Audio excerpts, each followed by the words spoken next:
Daily News Conversation Series. I'd like to take just a moment to introduce tonight's moderator.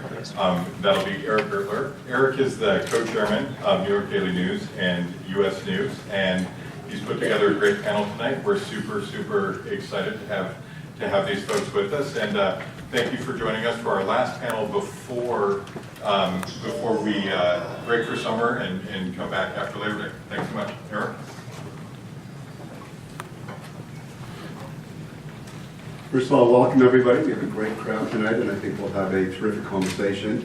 Grant, thank you for all your work. In fact, thanks to Jim and the entire Daily News team for all you've done, not just for tonight, but for the entire series that we've done. I also want to thank our sponsors. I want to thank Microsoft, and in one of those small world stories, John, are you here? John's father was a printer at the Daily News many years ago, so he spent his weekends either reading the Daily News or going to the Daily News facility and working on our presses. So, he's got full knowledge from print to technology. But thank you for hosting us. I also want to thank Inform, and I want to thank Davis Wright as well for your sponsorship. One of my colleagues and friends, Bill Hollenberg, our CEO, who day in, day out does a terrific job, and who's quite smart, who has me doing double duty tonight, both hosting and moderating for the same salary. And now, before we get to our topic on journalism in the age of collaboration and technology, it's my pleasure to introduce the editor-in-chief of the Daily News, and I just wanted to give you a little bit of background on Arthur Brown. In terms of his resume, Arthur joined the Daily News in 1973 as a coffee boy, and has really accomplished everything. He's been the author of two books, one on Ed Koch and one on Samuel Battle, who was the first African-American policeman in the New York Police Department. And he also, for many years, was the head of the editorial page of the Daily News, and in 2007 led the team that won the Pulitzer Prize for the work on documenting ground zero illnesses. And now, in the last 9 months, he's been serving as editor-in-chief. But putting aside the resume, I can say that Arthur is just simply one of the most ethical, one of the most principled, one of the kindest people I've ever had the chance to get to know. He is certainly one of the most knowledgeable and well-respected journalists when it comes to New York. And lastly, for me, serving in what has been a new role for me as publisher and co-chairman of the Daily News, I learn from Arthur every day, and it's really been a privilege to work with you. So maybe I'm setting high expectations, but Arthur is fantastic, and I want to turn it over to Arthur. So thank you. I'd like to thank you to explore journalism today, and I thank you to everyone on the panel. You're a distinguished group. I need new ideas. All of us who are in the business of distributing news and information need new ideas. Now, tomorrow, next week, next month, and so on.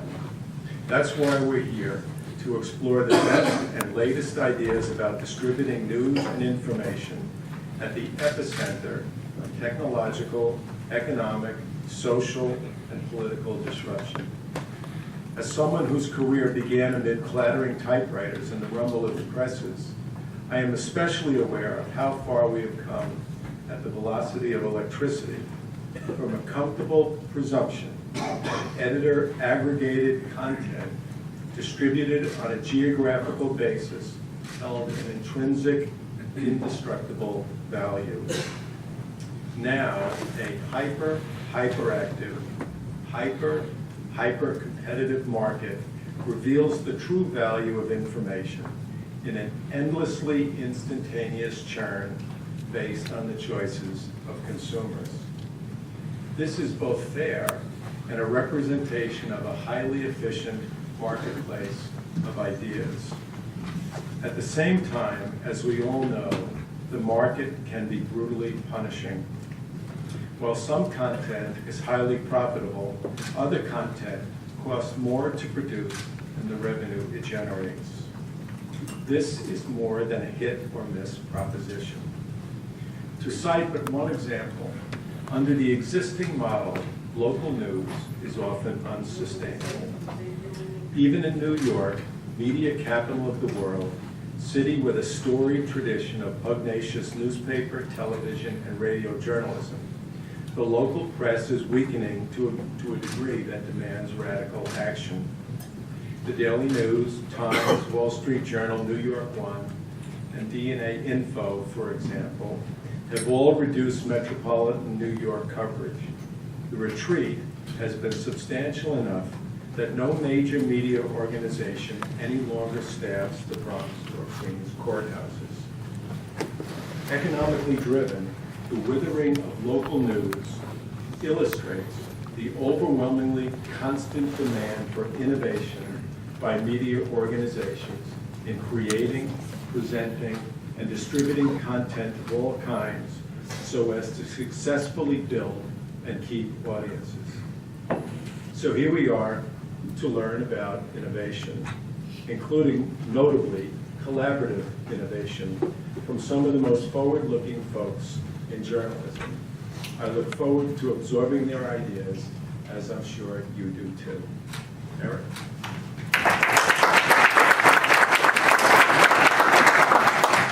Thank you, Arthur. I think you've framed the issue that we're going to talk to quite well, and why thinking about journalism in the age of collaboration and technology is so important in a world that's more complicated, more globalized, more connected by technology. These are some of the issues that we'll talk about. And of course, we need to talk about that word that's on everybody's mind, that starts, the 5-letter word that starts with T, and it's TRU. We're talking about trust. We're talking about truth. So with that, let me introduce very quickly our panelists so that we can hear from them. On the far end, Rob Moore, who's the head of the news for the Daily News, and Rob recently oversaw the Pulitzer Prize-winning work that the Daily News did on the nuisance abatement laws in New York City. Next, Tina Rosenberg, who is also a Pulitzer Prize-winning author. She's obviously a highly respected journalist, and the co-founder of Solutions Journalism Network, and we'll talk about what she and they are doing for collaboration. Ben Smith, who's the editor-in-chief of BuzzFeed, and previously worked at both Politico and the Daily News. Gene Strauss, who's the president and publisher of Strauss News, which publishes 17 local weekly newspapers and associated websites in the New York area. And then lastly, to my right, Eric Romansky, who works at ProPublica and has overseen two Pulitzer Prize-winning projects, one of which was the same project with the Daily News, and that was a terrific collaboration and got us to think about, in the newsroom, the importance of collaboration and talking about it today. So when I run panels, I like to use the Queen's rules. This is not the Queen of England, but Queen's New York, which means talk quickly, interrupt each other, say what you want, elbow each other, interrupt, but as Winston Churchill has said, given that I'm the moderator, don't interrupt me when I'm interrupting. So, let's start off the panel, and let me talk to Ben or ask Ben. You are in the midst of, the technology. You have moved from being in print journalism to the world of technology. What do you see as the difference? And how has that affected what you're doing on a day-to-day basis? By the way, Ben wanted me to ambush him, but this is a question that I've given him. The difference, the sort of small, easily described one. I guess my background is as a reporter who and I think was lucky enough to kind of be around when the tools of blogging were coming about in the early 2000s, but blogging meant at that time opinion writing. And who actually was lucky enough at the News with my editor then was Dean Chang, to basically be told like, well, you can like take this tool where you're publishing in reverse chronological order all the time with typos and like break news with it and report and do the things reporters do in this kind of incremental way. And I actually think like one of the things that we're seeing now is after like a decade where a lot of publishers saw the internet as a trick, where particularly with SEO, if you could like bring in some technical experts to sprinkle technical fairy dust on your content, not by the way that like that stuff isn't real and doesn't matter and good technology isn't important, because it all is, but that like you would just basically it was something to be outsourced to technologists. And I think like if you sort of think about like, you know, who's on this panel and what they do, I mean, these are all of our publications are in many ways like very rooted on the web, but the thing that you find that breaks through on the web are massive scoops, huge stories, things people want to talk about, which, you know, is not new. So Rob, you know, from the print world, give us a sense how you now cover local news, given technology and the ability to print on the web 24 hours a day. Okay. Well, I'm going to correct you first, since my editor's sitting there, but we don't live in the print world anymore. Everything we do is digitally. I stand corrected too, so thank you. All right. So my perspective, I've been at the Daily News for 14 years now, and walking through the newsroom 14 years ago, I mean, it was a battle just to find a seat.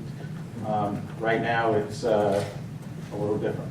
There's economic realities, we've had downsizing, layoffs, et cetera, et cetera. So it is a challenge to have such a reduction of resources, but still produce, you know, fine journalism. And kind of, as Arthur said earlier, one of the solutions to those challenges, I think, has been some collaboration. And obviously, if it works, it can work.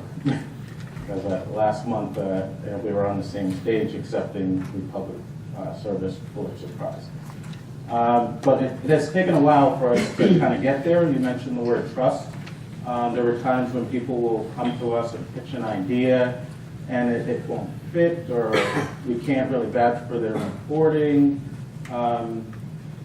But I think the more that we work with other news organizations, it still allows us to do really fine journalism. Yeah, tell me about your organization, which is based on collaboration, and how you think about that in today's world of journalism. Sure. Well, I am co-founder of an NGO. We're about 4 years old, and it came out of a column that my co-founder and I write in another newspaper in New York that isn't the Daily News. And what we do is we work with news organizations. The organization, the Solutions Journalism Network, isn't a destination site, but we work with news organizations to help them do solutions journalism, which we define as serious reporting, rigorous reporting about how people are trying to solve problems. And I mean, the idea behind it is that there's been unbelievable innovation in journalism in the past 15, 20 years. I mean, the entire field is, as we all know, completely different. But 90% of that, if not more, has been in the field of platform and delivery, not in the field of content. And journalists, we continue to produce a product that is largely focused on telling people about problems. And that's not the whole story, because for every widely shared problem, there's people who are trying to solve it, and reporting on what they're doing is an important part of the story. And more than that, it's a part of the story that readers want. I mean, a lot of the reasons that people turn off the news is that it's painful to consume, and then we wonder why people won't pay for it. So we work with news organizations across the country to help them do these kinds of stories. And when we started, we had trouble finding solution stories, and up to the 3 a week that we would send out to our mailing list. And now, we're drowning. It's just overwhelming, the reception that it's gotten. I think people, because of the crises in journalism, people are receptive to doing some things that are a little bit different. So Eric, from your perspective, and ProPublica does something similar. You work with news organizations, you often do your own stories. I mean, give us a sense of how you're looking at the news and some of the collaborative projects that you worked on quite successfully. Sure, so I can give a little bit of an arc of our history with collaborations themselves. When ProPublica started in 2008, it was a very different world. I don't know, maybe you can tell me whether Twitter existed. It was close to not. But social media wasn't really a thing at the time, right? And we were, as Tina said, not a delivery platform, right? We needed, in order to get our stories out, we needed to partner with other news organizations. And so that a lot of the partnerships that we thought of were distribution. And we still do that. It's still a very frequent, we partner with all sorts of publications. But the world of possibilities now with collaboration has really opened up. And in particular, if we want to, as Ben was saying, it is whether a story of yours breaks through is based on how good of a story it is, whether it's a big scoop, is it revelatory, and that can hold no matter whether you're a big website or a small website, right? It's the story that circles around. And what that means for us in the new reality, and we have a significant following now on various social platforms, is that we can think more broadly about collaborations, and that sometimes instead of a distribution partnership, what it can amount to is a reporting partnership. I'll just give one very quick example, and it can happen, typically you think of partnerships as everybody sitting down and it takes weeks, or in the case with the Daily News, it was great and we spent 8 months or whatever it was working together. Just another quick example of a very different kind of thing was about 2 months ago, the White House put out on Friday afternoon at about 6 o'clock, because that's a perfect time for transparency in America. They said, we are going to release, because we are the greatest and most transparent administration in history, we are going to release the financial disclosure forms of 128 White House officials who are all required to fill financial forms. But there's a catch, and in fact there were two. One, we're not going to post them on the web as previous administrations have done. We are going to require you to fill out a web form with each individual person's name. So you have to fill out a form for each person's name. Second trick, we are not going to tell you the names of the White House officials. Right? I called it, it was like battleship transparency game, right? Well, that's really effing annoying. And how should we deal with that? And what is the right way to deal with that? So one of my colleagues had the idea, well, screw this, why don't we organize with other news organizations, collaborate to put all the names in a Google spreadsheet, collectively request them, so it'll take a fourth this much time. And by the way, as a complete left you to the administration, we are going to put them in a Google Drive. It's actually as a public service is what I meant to say. We are going to put them in a Google Drive so that everybody can see these forms. So I called up a colleague of friends at the Washington Post, at the New York Times, and we spoke to people at the AP, and very quickly, within minutes, we had other news organizations joining with us because the technology is now available. We had a Google spreadsheet, right? I mean, imagine before Google Docs and Google Spreadsheets, how exactly do you do this? It would have been a million email threads and a whole hassle. We did this thing within minutes, no special tools, no nothing, and we got 100 names, we got details, we got readers looking into it, we were posting it live on Twitter. Right? That was a collaboration that took about 45 minutes. And yet, it was a whole revelatory thing, and it can be a new way of doing it. That is a great story, Art. Thank you for sharing that. And I knew references to that 5-letter word starting with T would come up on the panel. So, Gene, to you, we heard Tina talk about innovation in journalism, but really that's been more about platform and delivery.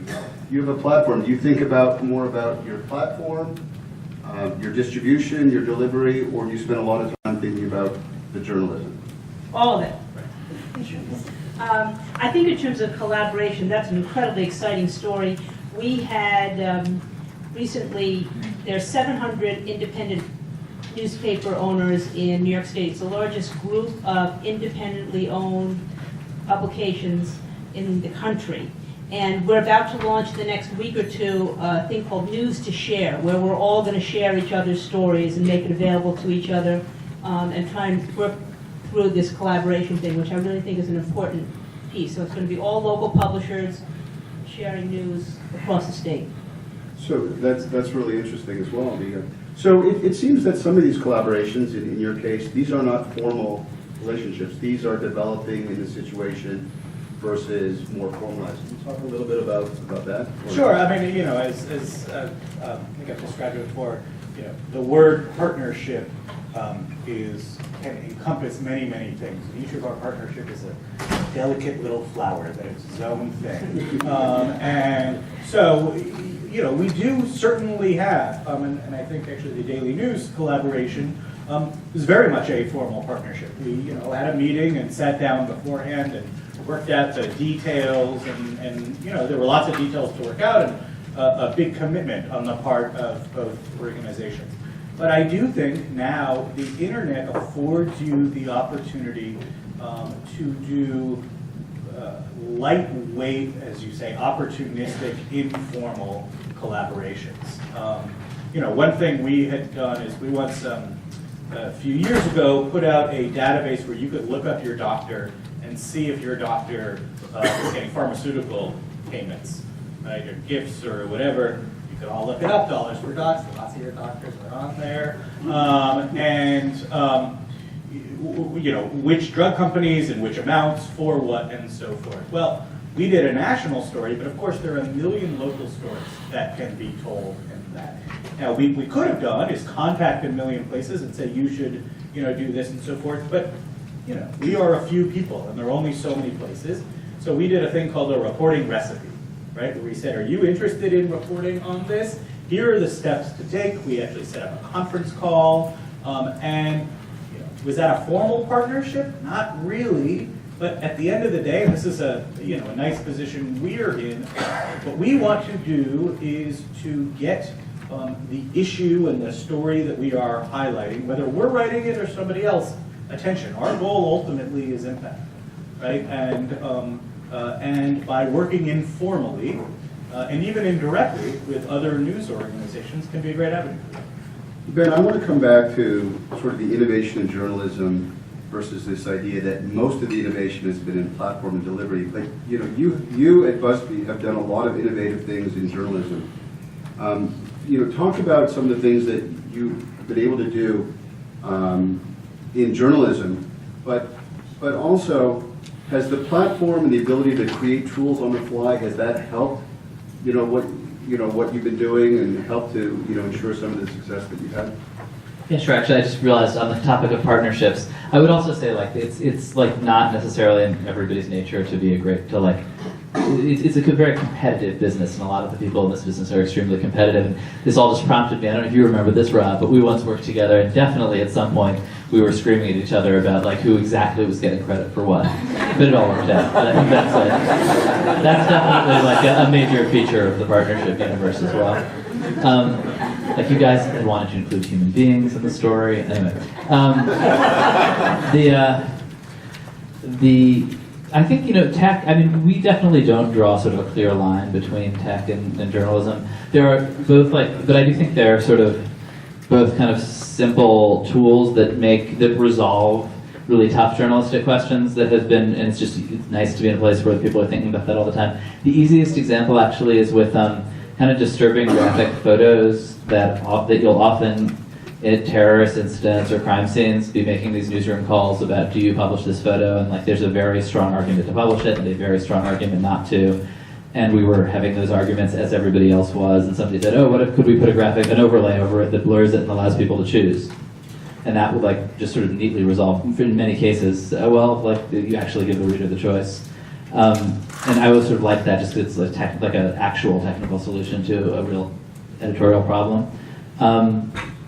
I think for us the biggest, I don't even know if you think of this as technical or what this is, but I think something that's really core to us that is really different from how at least I used to work is this sense that a huge part of any story now, or a lot of stories, is the social conversation and the propaganda and the lies and the false versions of the story that are floating around, particularly in a breaking news situation.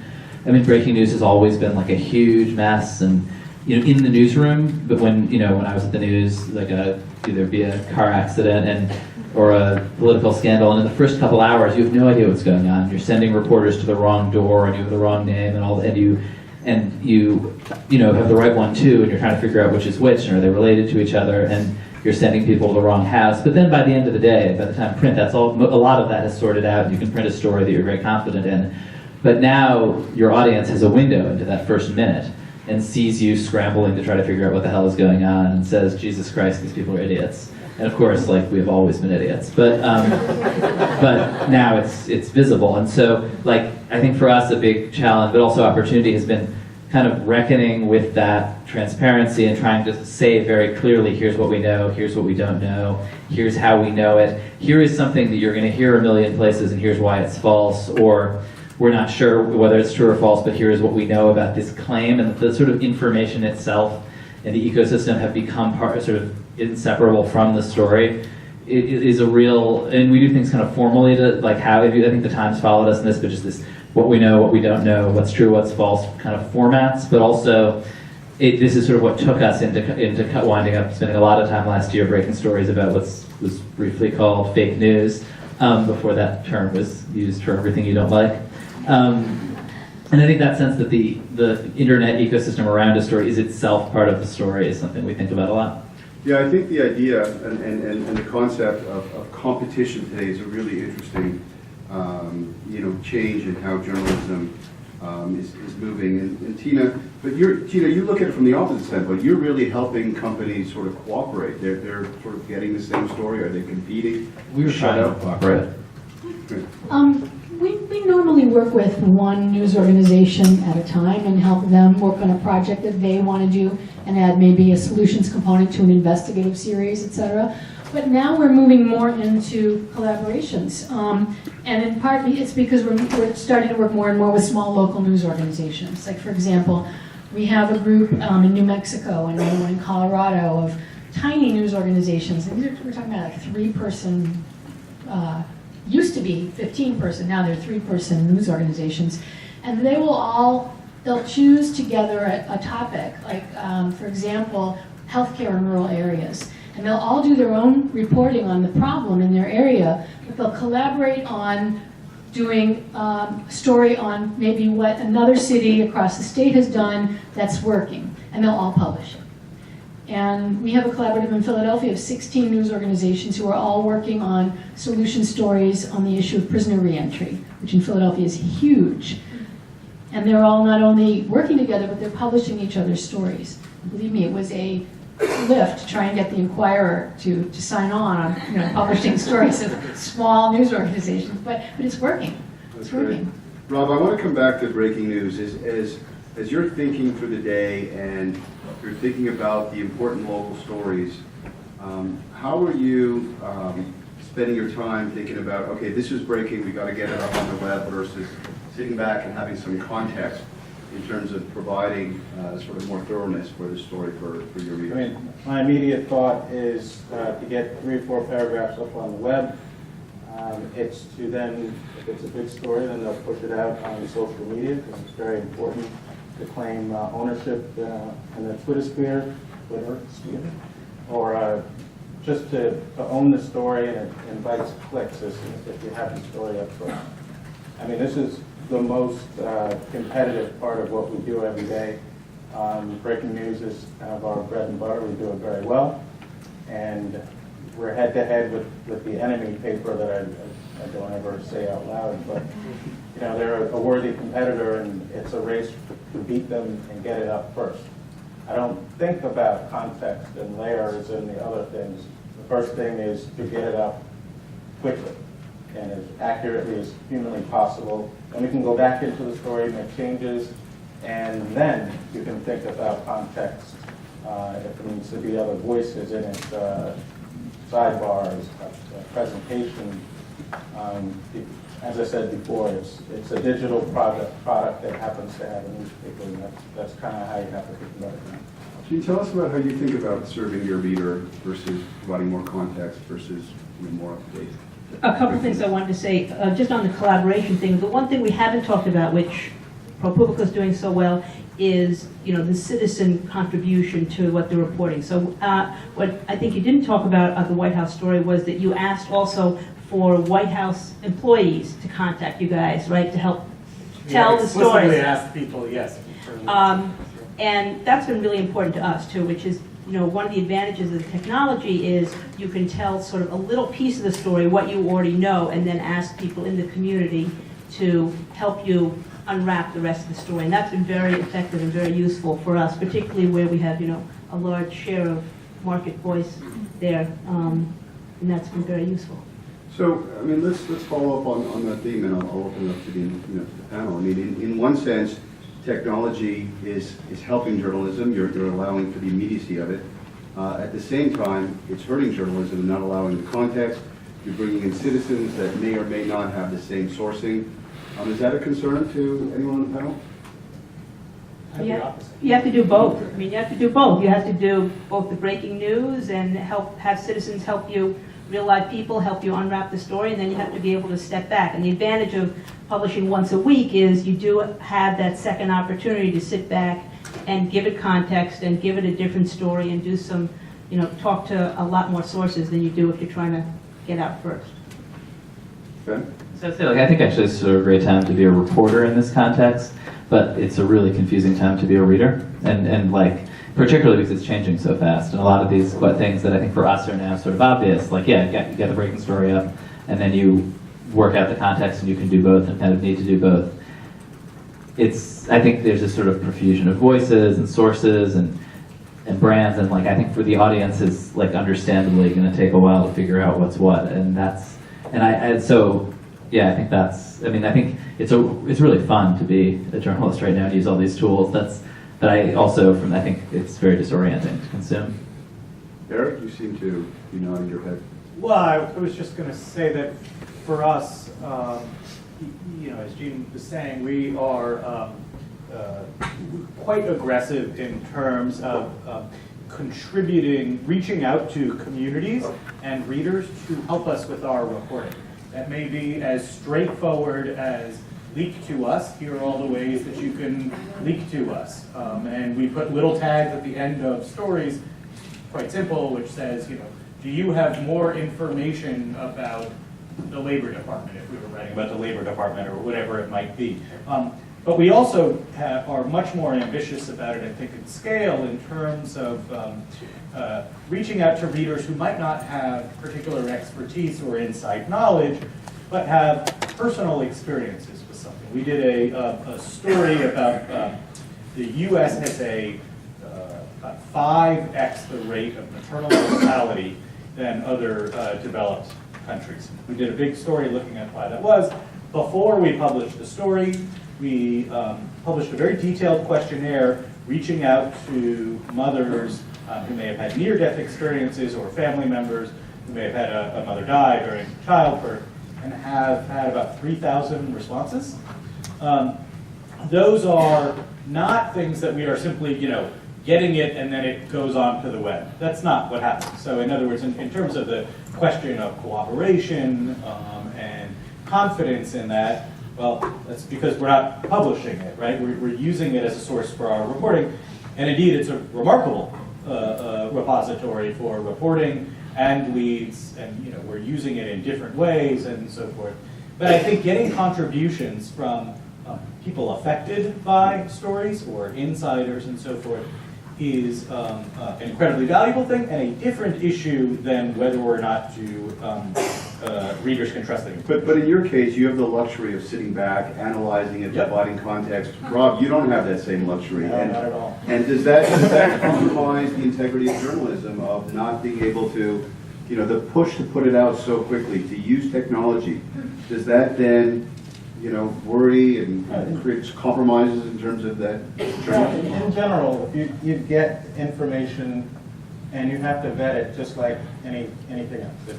you had, if you had an hour or two to vet it, you would apply kind of the same rules immediately. Like there's, you see Twitter explode with there's a car up on a sidewalk in Times Square. You have some very basic information. And then you see people tweeting, well, it was an SUV, well, it was red, well, it was green, there were 10 people dead. And it's the same vetting process where you would reach out to your best sources and see what you could confirm. And that kind of happens within minutes. If you don't get a firm number, it's several people this, and as general as you can, but still as quickly as you can. And once we post that, then we can go back and try and iron out the details. We try very, very, very hard in that immediate fog of a breaking news story, obviously, to still get it right. But the need to get it out so quickly, in a sense, and Peter, correct me if I'm wrong, are we dumbing down journalism in a need to get to clicks to get to eyeballs very quickly before we provide more context? You have the luxury of, spending more time of thinking through some of the solutions that are required in some of the journalism. Solution stories aren't really a breaking news thing. Yep. They're really enterprise. They're a second day or third day follow-up to breaking news, but it's not a breaking news. It's not a tool you would use to do breaking news. But I want to talk about something that Eric said, where he said this is not the same thing as trust. I disagree. I think this is exactly what you're talking about with bringing your readers in is in fact trust building. I think Oh, yeah. I read that. Okay, Yes. good. We have this misconception as journalists that trust is the same. People will trust us if we're accurate, and I don't think that's true. I mean, I think people trust us because they think they have their back, or we're on their side, or we care about them. They don't care what you know unless they know what you care, and this kind of transparency, showing your work, bringing readers in, asking people for their stories, it's hugely trust building, I think. Ben? Yeah, that's definitely that's entirely how we think about trust, because obviously nobody trusts BuzzFeed News because their grandfather read BuzzFeed News. And so I think when we think about trust, it is very much about being totally transparent, having a lot we're basically not expecting people to take our word for it. We want people to be able to see what we're reporting on. And I think the stories where you really build trust are those stories where you actually kind of touch people's lives around an institution that, whether it's a university or a hospital or something that directly touches them and they know it's true, rather than you're not building a lot of trust, I don't think, covering Donald Trump one way or the other, just because the waters are so toxic. I just want to give one example. One of our partners is the Chattanooga Times Free Press, we helped them do a series called The Poverty Puzzle, and it was a 7-part series, all local reporting, each one about how some institution or a group of people in the city was trying to do something about poverty and social mobility and economic mobility. A church, a school, social service agency, very nuanced, lots of characters, and of course, none of these people were successful. I mean, they were all had some successes, but a lot of failures. So this story, first of all, it was a Pulitzer finalist in explanatory reporting, so it was a really great piece of journalism. But more important, according to the people who worked on it, was it completely changed the relationship of the newspaper and the city. The paper won a United Way Community Service Award for the first time ever. The journalist who did most of the stories, she said, I used to, when I would tell people in Chattanooga that I was a journalist, the usual response would be, I hope you're not one of those journalists, implications. And now she could say, well, I did the poverty puzzle, and people said to me, I love that. It showed you guys really care about the city. You weren't just doing gotcha journalism. You really cared about what's going on here and how people were trying to solve that problem. And the most amazing thing was, she said, even the Facebook comments were civil on that story, which is unheard Please of. jump in, Gene. Can I jump on and follow up on what Tina's saying? We're talking a lot about breaking news, but following up on what Tina is saying, I think we have incredible measurement myopia. I think that Peter Drucker, the great management guru, said if you don't measure it, you can't manage it. And what you manage, you do watch. And I think, chasing page views and chasing uniques is a problem. we look very carefully at our sites about repeat visitors. When we report the new worldwide headquarters of Jehovah's Witnesses, which moved from Brooklyn to one of our towns in Warwick, New York, when we report or do video about anything connected to that new worldwide headquarters, our sites light up. But if you look closely, they light up from Jakarta, Indonesia. And we don't think in the long run that that's going to do much for the local hospital or the gym. And so we're worrying about repeat visitors, where they're coming from, and, you know, doing long-form journalism. So time spent on site is something we look carefully at. So one of the things that Arthur brought up in his remarks was, and I don't want to, misquote, but this idea about, need ideas, need input. Isn't it still all about great storytelling, or is it more? Gee, you're shaking your head. I think it is all about great storytelling if we're going to use different metrics. I think it's not about great storytelling if we're going to be talking about uniques. I think that you really, and the video of the cat that does 3 somersaults is for a long time going to do better than the story about the Arctic ice cap that's melting, which is an amazing, amazing video, but probably didn't get as much as the cat does. Well, I think there's an expert on cats on the panel. Also, an expert about publishing Our investigation, yes. Also about publishing the Trump dossier. So, Ben, maybe you want to address that. Yeah, I think you're totally right about that. You can get obsessed with that you can get obsessed with measurements, and I think like part of it is, sure, time on site is valuable. I mean, all of them are valuable, but any one can mislead you also. And I think like in some of the things that we're talking about in terms of like how hard a story hits are things that you sort of come to know and is hard to measure. And ultimately, like, did this? I mean, I think like I always think of like the Daily News as being the sort of master of this specific thing. And when I got my job, I like dragged Art out to lunch to try to figure out how to imitate this. But like, you pick some city agency that is fucking up and just hit them so hard repeatedly that they have like ultimately they just have to fold under your sustained assault. And I don't know exactly what the metric is for that, but you clearly sort of know it when you see it. Yeah, we've gotten a couple of those recently. Yeah, you put the word shame on the wood. It's just like, so but that's not. I'm not sure there's like a metric that you use for that. Sorry, I lost the question. No. Cat videos. Oh, I mean, I think these things are not basically intention. Like people like cute animals. In Blade Runner, actually, there's a whole thing about how the way you can tell that someone is what do they call me? Not android. A replicant. When they're a replicant, if there's this thing where if they have no empathy for cute animals, that's how they've turned a turtle over. And I mean, if you're not like a sociopath or a replicant, you probably like cat videos. That's not like intention with caring about your community or news or journalism. And I think that's just basically this sort of weird false dichotomy that. I mean, I don't think I think companies like ABC, NBC do entertainment, do news. Nobody gets confused that the show that comes after the evening news is fictional and entertaining. I think I don't really see it as like a real tension, but also, right, you don't expect the news to have the same ratings as The Voice. And you shouldn't consider the news a failure if it didn't rate that high. And making sure that you're like realistic about what the right goal is and that you're hitting the right people. Eric, do you want to jump in? The other thing I would say is that, when you say is it about great storytelling, it's also a question of how do you define a story, right? And what do you mean by storytelling? Which is that, again, the palette upon which we can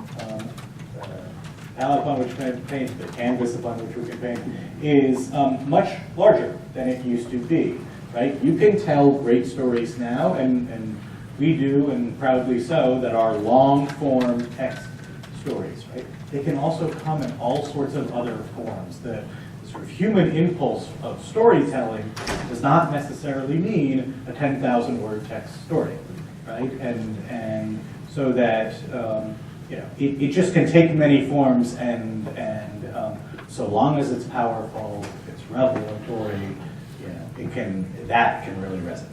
I want to make sure, by the way, that everybody in the audience starts to think about questions. And I want to open this up a little bit earlier for questions. So please start to think through some of your questions. I think we have an important topic, and I really want to get input from the audience.